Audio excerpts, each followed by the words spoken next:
Halo guys, selamat pagi. Selamat pagi Bapak Ibu Guru. Ketemu lagi kita pada pagi hari ini di pertemuan BKSN yang keempat. Tema kita pada pagi hari ini adalah Aku bersaudara seperti jemaat perdana. Kita akan lihat dalami tema ini dalam Kisah Para Rasul 2 ayat 37 sampai 47. Sebelum kita melanjutkan pertemuan tema yang keempat pada pagi hari ini, marilah kita tundukkan kepala kita berdoa untuk memohon restu dari Tuhan. Dalam nama Bapa dan Putra dan Roh Kudus, amin. Allah Bapa yang penuh kasih, Engkau telah berkenan memanggil kami anak-anak-Mu dan mempersatukan kami lewat baptisan suci. Melalui Yesus Kristus Putra-Mu, Engkau telah memanggil kami kepada keselamatan. Pada kesempatan ini, kami hendak menimba kekuatan dari sabda-Mu. Kami mohon, bukalah kiranya hati kami untuk terbuka mendengarkan bisikan. Demi Kristus, Tuhan dan pengantara kami, kini dan sepanjang segala masa. Amin. Dalam nama Bapa dan Putra dan Roh Kudus. Amin.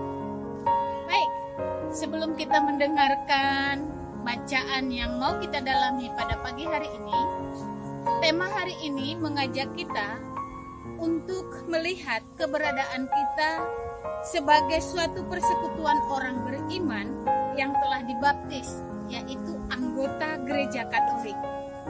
Kita akan belajar dari jemaat perdana yang didirikan oleh Rasul Paulus sebagaimana diceritakan dalam Kisah Para Rasul 2 ayat 37 sampai 47.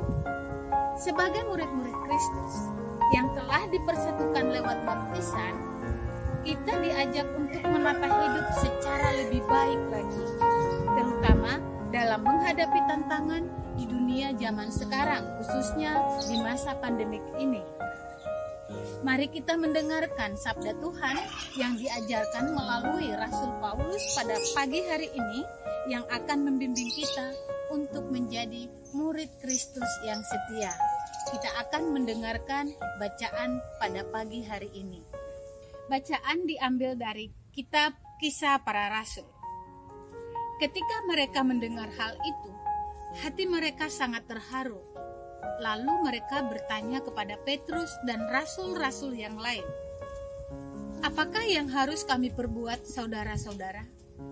Jawab Petrus kepada mereka, "Bertobatlah dan hendaklah kamu masing-masing memberi dirimu dibaptis dalam nama Yesus Kristus untuk pengampunan dosamu.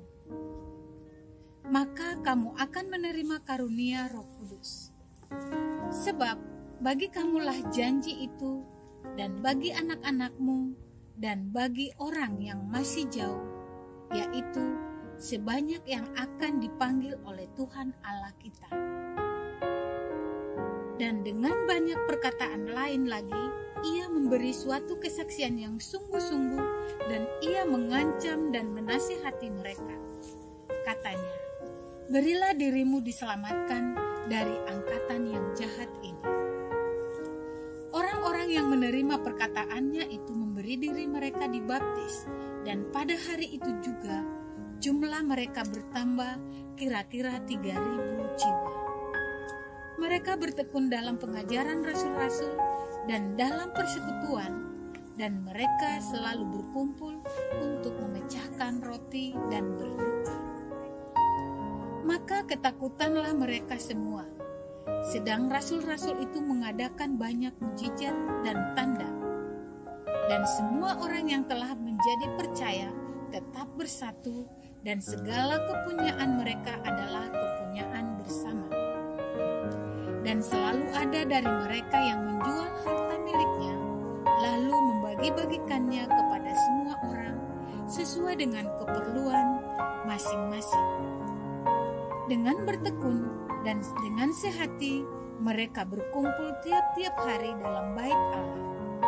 Mereka memecahkan roti di rumah masing-masing secara bergiliran dan makan bersama-sama dengan gembira dan dengan tulus hati, sambil memuji Allah.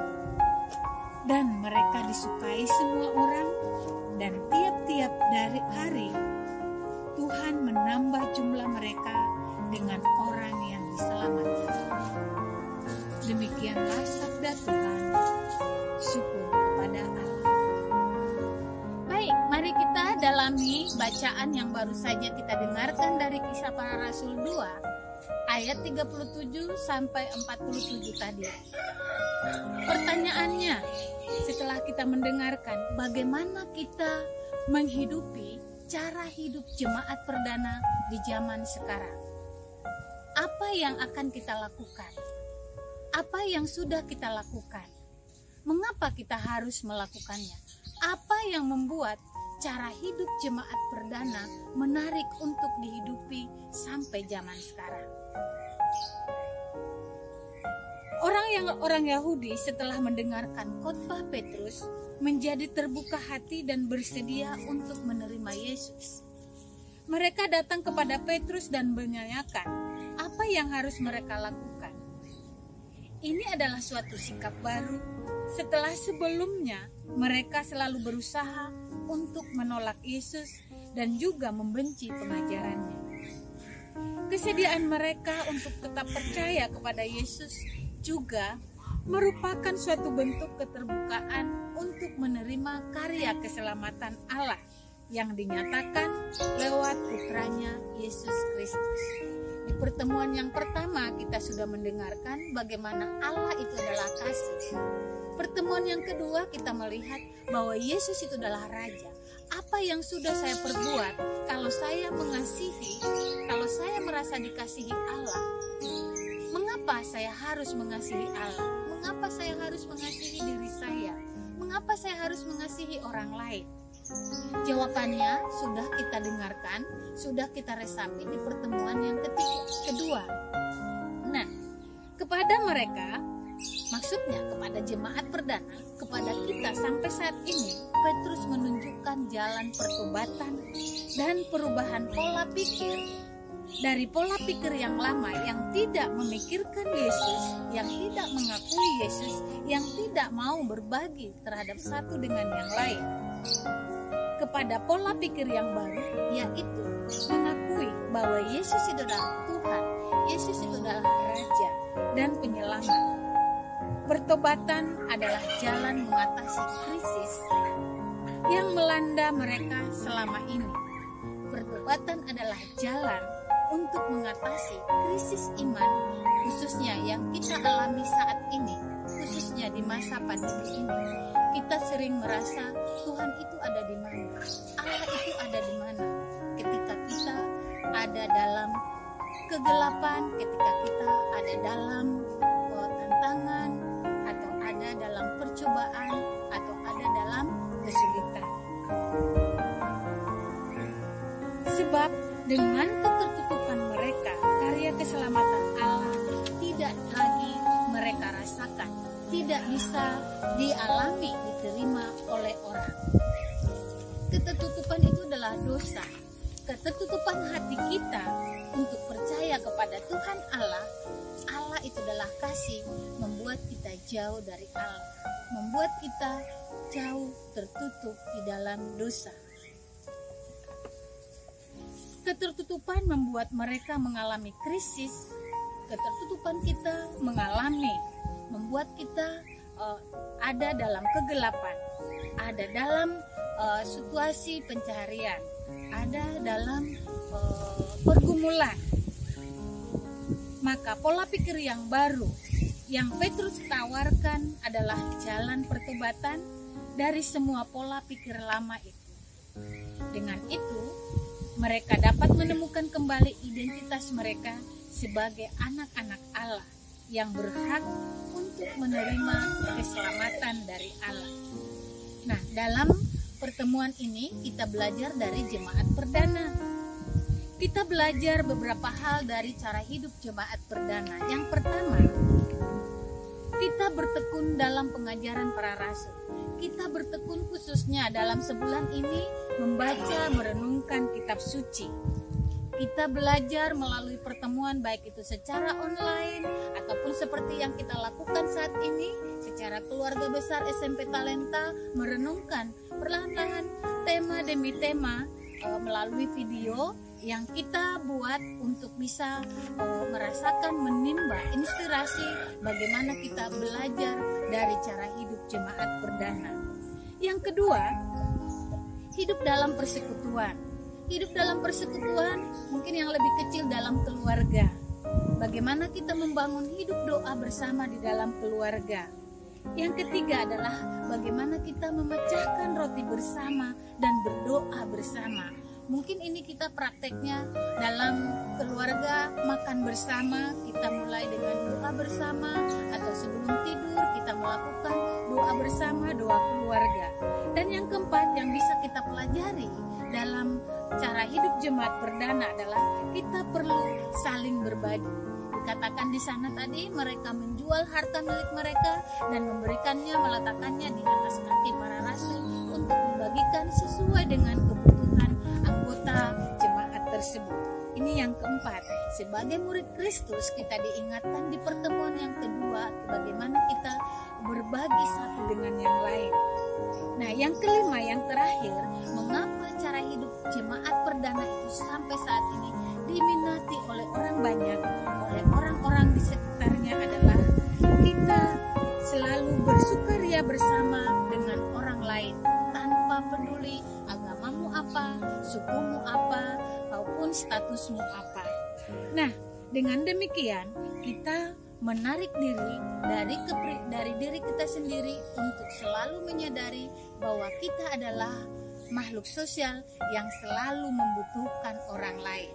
Dengan saya berbagi, hidup di dalam persekutuan, saya kembali kepada bahwa Allah menciptakan saya sebagai makhluk sosial. Semoga kedepannya semangat berbagi, mencintai diri saya semakin kita buktikan dalam hidup sehari-hari. Mari kita siapkan hati kita mensyukuri firman Tuhan yang baru saja kita renungkan lewat cara hidup jemaat perdana pada pagi hari ini. Baik Bapak Ibu, anak-anak yang terkasih, untuk mengakhiri pertemuan yang keempat hari ini, tema kita yang keempat, kita sudah tadi melihat dari pertemuan atau tema sebelumnya. Tema yang pertama tentang Yesus Allah itu adalah kasih. Pertemuan di tema yang kedua kita melihat Yesus itu adalah Raja. Di pertemuan yang ketiga dan pertemuan yang keempat kita tadi melihat mendalami bahwa aku bersaudara seperti jemaat perdana. Kita syukuri kebersaudaraan kita syukuri rahmat yang Tuhan berikan kepada kita melalui khotbah dari Rasul Paulus. Kita diingatkan hari ini bahwa kita adalah makhluk sosial, diajak untuk hidup di dalam persekutuan, di dalam kasih, saling berbagi satu dengan yang lain. Dan kita juga diingatkan kalau Allah mengasihi kita, berarti kita juga harus mengasihi Allah dengan cara mengasihi diri kita sendiri, mengasihi sesama, mau berbagi satu dengan yang lain. Kita akhiri tema keempat hari ini dengan mohon restu dan juga berkat dari Tuhan, sehingga apa yang kita sudah dengarkan, apa yang kita sudah alami, kita bisa terapkan dalam hidup sehari-hari. Kita tundukkan kepala kita. Dalam nama Bapa dan Putra dan Roh Kudus, amin. Bapa yang kekal, dengan baptisan yang kami terima, kami telah dipersatukan sebagai suatu anggota keluarga umat Allah. Kami telah merenungkan sabdamu dan menimba kekuatan darinya. Kami mohon berkatilah kami agar dapat hidup di dalam kasih persaudaraan seperti jemaat perdana. Teguhkanlah selalu iman, harapan, dan kasih di dalam hati kami, agar kami hidup selalu mencerminkan kasih di dalam keluarga kami, dengan sesama kami, khususnya dalam tugas kami melakukan pembelajaran jarak jauh pada saat ini. Demi Kristus Tuhan kami, kini dan sepanjang segala masa.